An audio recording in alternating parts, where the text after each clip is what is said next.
Howdy folks, Doc here with Last Best Tool, and this beautiful little piece of carbon fiber and stainless steel EDC goodness is the CIVIVI Pyrus.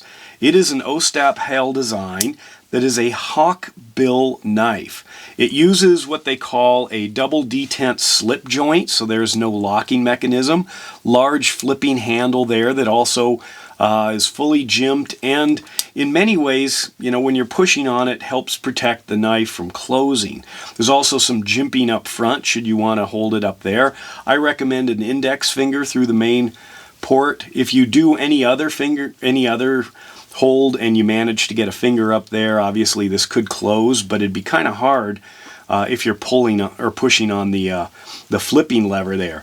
It is a twill carbon fiber scale on top of stainless steel liners.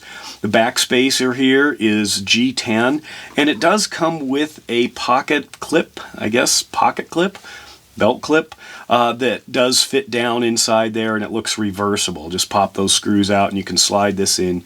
You can see how that would fit in there. I took it out. I'm not carrying it on my pocket, but that's what it would look like right there should you want to use the pocket clip. Now, CIVIVI has been exploring these, what I'm going to call ring knives. Basically, some sort of a finger ring with a blade attached to it. This is one uses a surgical steel blade. It's replaceable there. This is actually this hawkbill is 14C28N steel. You can see the OSTAP marketing there. Does use the caged ceramic ball bearings, so it is silky smooth.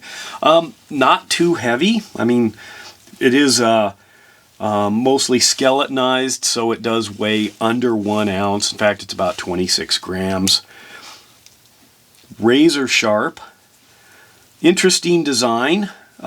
The hawkbill is probably a good use or a good shape for a blade in this kind of a handle, simply because it helps catch on things. You're not trying to slice, you're more slashing with something like this.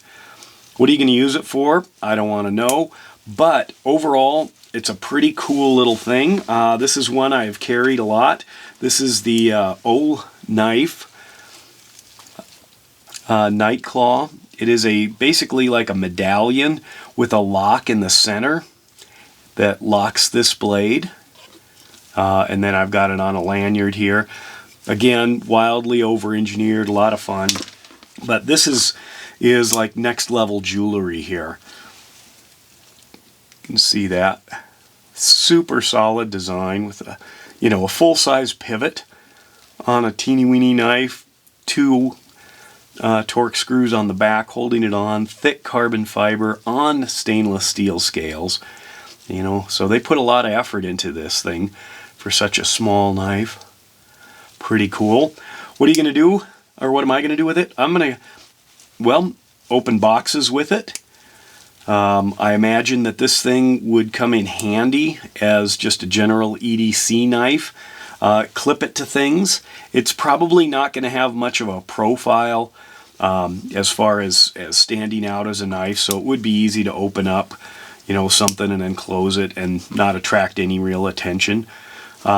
It does not have a lock on the blade in the open position, so I want to make that crystal clear. That can close. The lock for closing, keeping it closed, is right there, and that does seem to work just fine, so it's not going to accidentally open in your pocket, but I'm not sure how you do that. But anyway, pretty cool design from CIVIVI. Price on this thing, street price, is going to be about $40. So it is not inexpensive, but then look what you're getting. Come in handy. Sometimes I think of these as like first aid knives. That's where this one falls. This is certainly not a fighting knife. It's definitely not a knife for, hard utility use, but it'll be very easy to use and control in first aid situations. This one, more of a workhorse, and just a fun fidget knife too. So that's one of the things CIVIVI's got on the table this month. Pretty cool little design. It will attract a certain crowd. I'd probably be in that crowd. But what it is another unique take on a cutting instrument. So I look forward to whatever the future brings too. Anyway, there it is, the CIVIVI Pyrus. And with that, Doc out.